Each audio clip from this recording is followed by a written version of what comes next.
Fitin10 Nation, I am your coach, Mark. And I am your coach, Martina. And we are day 64, which means, Martina, we are into day 1 of week 10, the final week. Big week. I know. I'm scared. Why?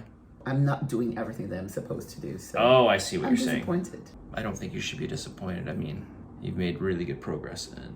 I did. And you've done all your before and afters every week. I have, yeah. Martina, let's talk about coconut oil.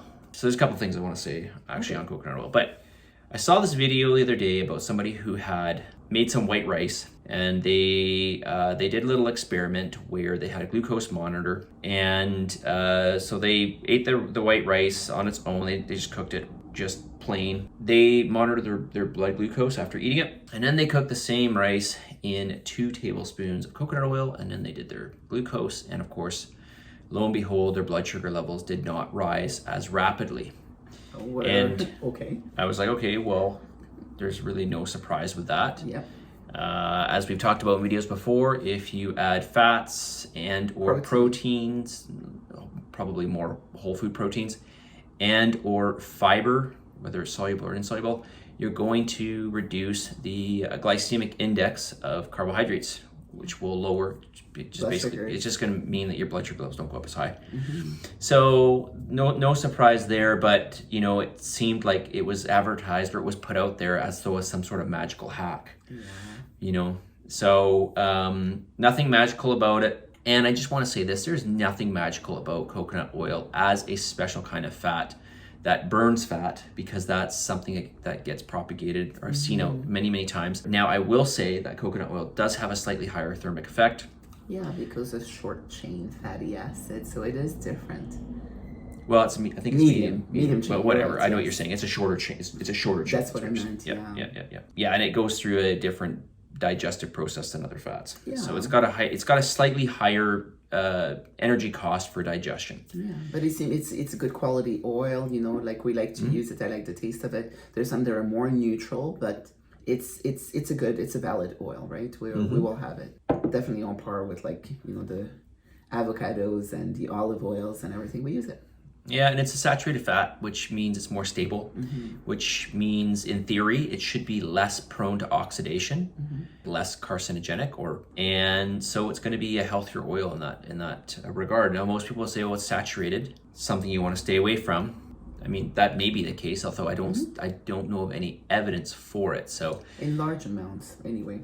We don't eat that much fat. Well, fat in large amounts you don't want to avoid. you just don't want to do that anyways. But these polyunsaturated fats are the least stable fats. They are the ones that are most prone to oxidation, just because they have all those double bonds. But they're just more prone to being reactive with other substances. Just think of it that way. And so that's not what you want. When you eat a fat, you want a stable fat, one that will not break down. All right, skiing on the weekend and not getting your cardio done. So for those of you who are unfamiliar with our challenge, we do have a cardio component. It is tailored around heart rates, and these intervals that we implement. It does change on a weekly basis. And some of our participants have not been getting all of their cardio in. No names mentioned here, of course. What do you think about skiing on the weekends in place of doing your cardio? Acceptable or not? I don't ski personally, but I have done other things, like, you know, taking my bike to work, and you know, it's up the hill, and then I put it in my head that if I'm doing this for, you know, 45 minutes, it's worth the 30 minutes of high intensity interval training. So now, in terms of caloric output, certainly does. In terms of what it does to, like, the general, like, concept and principle of this fitness challenge, I think it's a terrible idea. Yeah, I mean, you know, if you ski on the weekend, I think this is great. It's physical activity. It's great because you're out in the wilderness, but we want to make sure that we check off all those boxes when it comes to completing those things very specific to the challenge. You know, in terms of the argument of how many calories you're going to burn when you're skiing, I don't know what kind of run you're skiing. I don't know how long you're skiing for. I don't know how many breaks you're taking. I don't know, you know, there's so many things. And there are nuances to the cardio that are going to make, you know, a bit of a difference. But I suppose if you're skiing for the whole day, probably going to burn a decent amount of calories.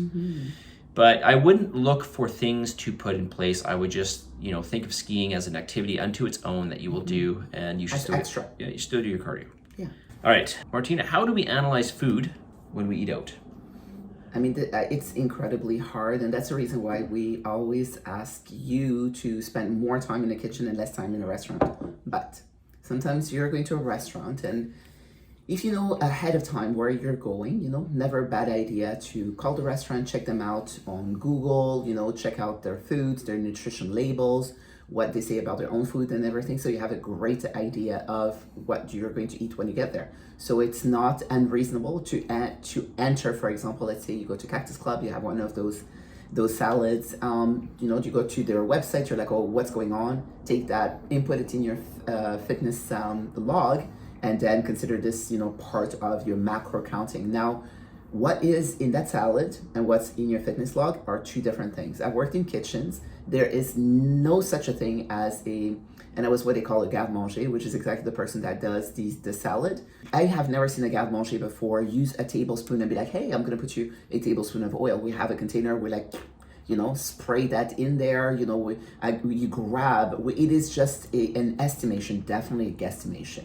of like how much pecans I'm going to put in there. Like, so no salad is the same, no dressing is the same, no quantity is the same. It's all made up. So know that whatever it is that you think that you're eating, that's not it.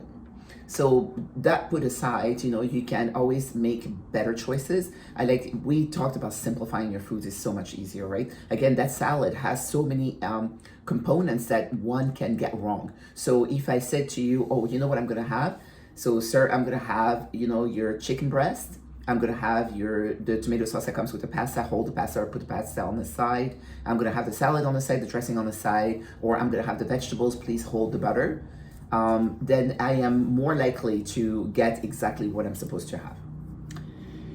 Yeah, keep it basic.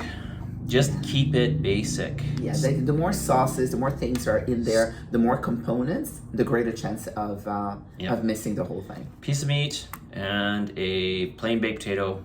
You can add a little bit of butter to it. Yeah. You can make an estimation with butter. But if you can control all those additives, and if you can keep the food as undisturbed as possible, so much easier. Just a basic protein and a basic carbohydrate, and like you mentioned, maybe a salad, maybe a lighter salad, so not ones with all these heavy additives like pecans and stuff like that. Yeah. Like a garden salad or something. Yeah. Just keep it basic. Okay. So forget about still you should enjoy the food. You can have a baked potato with a little bit of butter. You can have, steak with... I love steak. With... steak, vegetables, salad. That I, once in the blue moon, I go to the sushi restaurant and I have, a salmon or tuna, like raw, which is like a bowl of rice, right? And the bowl of rice is a really good indicator of what exactly I'm having. I stay away from all the rolls. Like, there's so many more calories. Mm-hmm. Again, from somebody who has worked in kitchen, like, there can be easily a cup of rice in each of those rolls. So people don't even realize that each and every one of those pieces can be 200, 300, 400 calories. Yeah. Do your research before you go to the restaurant. Mm-hmm. Check out the menu. Find some things that are going to be suitable for you, i.e., as I mentioned, basic foods. Yeah, and baked, for example, the cooking method is important. Yeah, basted, baked, shallow fry versus fried foods. Grilled is always a better option. Yeah, absolutely. So not ideal, but certainly you can make good choices. I was seen many times people go to restaurants, even local restaurants here, that like chain restaurants like Cactus Club or Earl's or something, mm-hmm. and they get like a pasta dish, and I'm just like, what? Why? You could have just gotten something that is going to be prawns, and you could have gotten something quite a bit more basic that would be cooked so much better than you would at home and enjoy it. Just put the effort in, and it's gonna pay off.